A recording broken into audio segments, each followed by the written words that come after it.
আমরা যে সংস্কার বলি, আমরা যেটা বলি যে কাজীর গরু কখনো বলি আমরা গোয়ালে আছে খাতা কলমে নেই, আবার কখনো বলি যে না খাতা কলমে আছে বা খাতা কলমে নেই গোয়ালে আছে।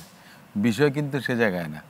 আমরা এই যে শেষ কথাটা যেটা কামাল ভাই বলেছেন না, যে আপনার সোসাইটির মধ্যে যদি পুনর্জাগরণটা রিনেসান্স যেটা ছিল আপনার সে একটা রেনেসাঁ দরকার, রাইট, পুনর্জাগরণ সেটা আপনার দরকার। আপনি যদি সেটা করতে পারেন, সবাই যদি অ্যাওয়্যার হন, তাহলেই কিন্তু একটা সুষ্ঠু গণতান্ত্রিক সরকার প্রতিষ্ঠার জন্য একটা ব্যবস্থা আপনার অটোমেটিক কায়েম হবে।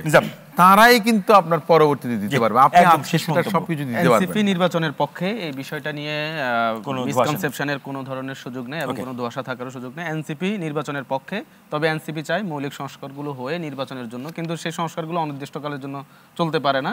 একটা নির্দিষ্ট সময়ের মধ্যে সরকারের কাছে সংস্কারের একটা রোডম্যাপ চাচ্ছি। সুতরাং কিন্তু বর্তমানে নির্বাচনের জন্য একটা লেভেল প্লেইং ফিল্ড আছে কিনা এটাও আমাদের কনসার্নে আনা দরকার। এখন নির্বাচন কমিশনকে যদি জবাবদিহিতার মধ্যে না আনা যায়, তাহলে এই নির্বাচন কমিশনের অধীনে একটা ফ্রি ফেয়ার ইলেকশন কতটুকু সম্ভব, আর একটা নিরপেক্ষ পুলিশ কমিশন না হলে এই পুলিশের অধীনে কতটুকু ফ্রি ফেয়ার অংশগ্রহণমূলক নির্বাচন হওয়া সম্ভব, এই বিষয়টা আমাদের নজরদারিতে আনা উচিত। আমি জাস্ট ছোট করে বলি, নির্বাচন নিয়ে সবাই সবসময় কথা বলছে, একটা জিনিস বলি ভাই, বাঙালি আমাদের বাংলাদেশিদেরকে জাতিগতভাবে কোনো গালি দেওয়ার কোনো কারণ নাই।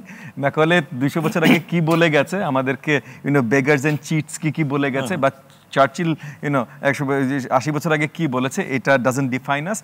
হোয়াট উই হ্যাভ ডান গত 50 বছরে আমাদের দেশ যত দূরে এসেছে, অনেক বাধা বিপত্তির পরও যতখানি যেই জায়গায় আজকে আমরা এসেছি, আমাদের ছেলেপেলেরা বিশ্বব্যাপী যা কিছু অ্যাচিভ করছে, এইটা প্রমাণ করে ভাই আমাদের কালচারে দূষিত কিচ্ছু নাই।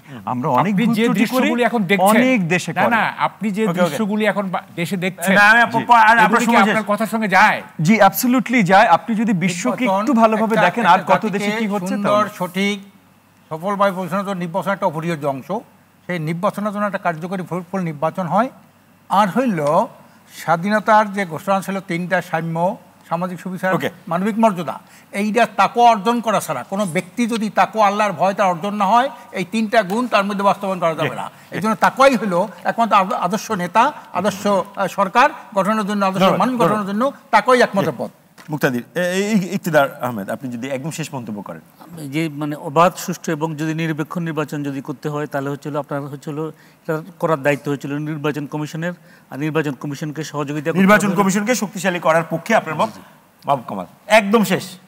একদম, আমি তো বললাম আমাদের মনন পুনর্গঠন ছাড়া মননের সংস্কার আপনি চাইছেন, এটি নিয়ে আমরা চাই।